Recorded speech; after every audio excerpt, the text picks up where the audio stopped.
আপনারা জানুয়ারি ফেব্রুয়ারি মার্চে দেখেছেন, জানুয়ারির দিকে দেখেছেন মোহাম্মদপুরের টিভি অন করলে, এই বাংলাদেশের ইলেকট্রনিক টিভি অন করলে মোহাম্মদপুরের ছিনতাই, সামুরাই, কিশোর গ্যাং খবরগুলো প্রতিদিন 10টা-12টা টিভিতে দেখা যেত। প্রতিটা নিউজ ইলেকট্রনিক্স প্রিন্ট মিডিয়াতে নিউজগুলো আসতো। বাট আমরা এ যাবৎ সেই থেকে আমাদের অভিযান চলছে, আমরা 770 জন এই মাদক ব্যবসায়ী, ছিনতাইকারী, সন্ত্রাসী, কিশোর গ্যাং, জুভেনাইল ডিলিকোয়েন্সি যেটা বলে আমরা গ্রেপ্তার করেছি। এখন কিন্তু টিভি খুললে এটা আপনার দেখা যায় না, অনেক কমেছে, আমি বলবো অনেক কমেছে। এবং যখন যে ঘটনা ঘটে আমরা সাথে সাথে তৎপরতা নিয়ে আমরা তার বিরুদ্ধে আইনগত ব্যবস্থা নিই। এবং দেখেন এখন অনেক কমেছে। আগের যে অবস্থা ছিল যে টিভি খুললে মোহাম্মদপুর নিয়ে কনসার্ন হতো, এবং খুন খারাপি, ছিনতাই, মহিলারা স্কুলে বাচ্চা নিয়ে বাসায় ফিরছে, পথে ছিনতাইয়ের শিকার হচ্ছে, এমন ভিডিও আপনারা দেখেছেন। কর্মজীবী যুবকরা, পুরুষরা অফিস শেষে বাসায় ফিরছে, গলির মধ্যে ছিনতাইয়ের শিকার হচ্ছে। আমরা 770 জন ছিনতাইকারী, মাদক ব্যবসায়ী গ্রেপ্তার করেছি। এখন কম, এখন অনেক কমেছে।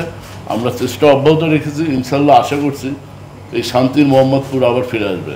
বিদ্যমান আইনের বাইরে তো যাওয়ার সুযোগ নেই। এখন যারা বিশিষ্ট আইনবিদ বা যারা ল মেকার, এটা তাদের কাছে, তারা এটা নিয়ে ভাববেন, গবেষণা করবেন। যুগ উপযোগী আইন যদি প্রয়োজন হয় তারা অবশ্যই সেই আইন প্রণয়ন করবেন। বিদ্যমান আইন অনুযায়ী আমরা কাজ করছি, আমরা চেষ্টা করছি আমাদের সর্বোচ্চ সামর্থ্যের মধ্যে থেকে। এবং আমরা জিরো টলারেন্স, অপরাধীকে নিবৃত্ত করতে, গ্রেপ্তার করতে, তার বিরুদ্ধে আইনগত ব্যবস্থা গ্রহণে আমরা জিরো টলারেন্স। আমাদের কোনো জায়গায় কোনো ঘাটতি নেই, আমরা এটা করে যাব। এবং আপনি আরেকটা বলছেন যে অপরাধীরা বিজয়ী বা লাভবান হয়েছে, আমি বলবো না, যারা অপরাধ করে তারা কখনোই লাভবান হতে পারবে না, লাভবান হওয়ার কোনো সুযোগই নেই। কারণ বিচারে শেষ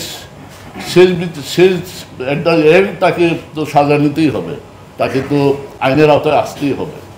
আমরা 770 জন আসামি ধরেছি, এরা তো একসময় অপরাধী ছিল। হ্যাঁ, কিছু হয়তো জামিনে আসছে, এসে আবার অপরাধ করে। আপনারাও দেখেছেন, আমি এক আসামি 3বার ধরে 3বারই মিডিয়া করেছি। তো যতবার আসবে আমরা তাকে বিচারে সুপর্দ করব।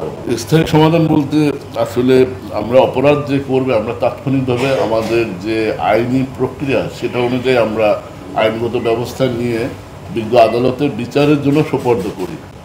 বিজ্ঞ আদালত এই ব্যাপারে তাদের করণীয় যেটা সেটা করবেন। আমাদের যতটুকু ক্ষমতা আমরা সেটা করি, এর বাইরে আমাদের তো কিছু করার নেই। আমি আগেও বলেছি, অপরাধী যতবার সমাজে ফিরে আসবে, অপরাধ করবে, আমরা ততবার তার বিরুদ্ধে ব্যবস্থা নেব। এটা আমাদের ম্যান্ডেট। যে অপরাধ করবে সে অপরাধী, এবং অপরাধীর বিরুদ্ধে আইন আমাকে সেই ক্ষমতা দিয়েছে, বিধি আমাকে ক্ষমতা দিয়েছে অপরাধীর বিরুদ্ধে সর্বোচ্চ ব্যবস্থা নিয়ে বিচারে সুপর্দ করা পর্যন্ত আমার কাজ, আমি সেটাই করছি।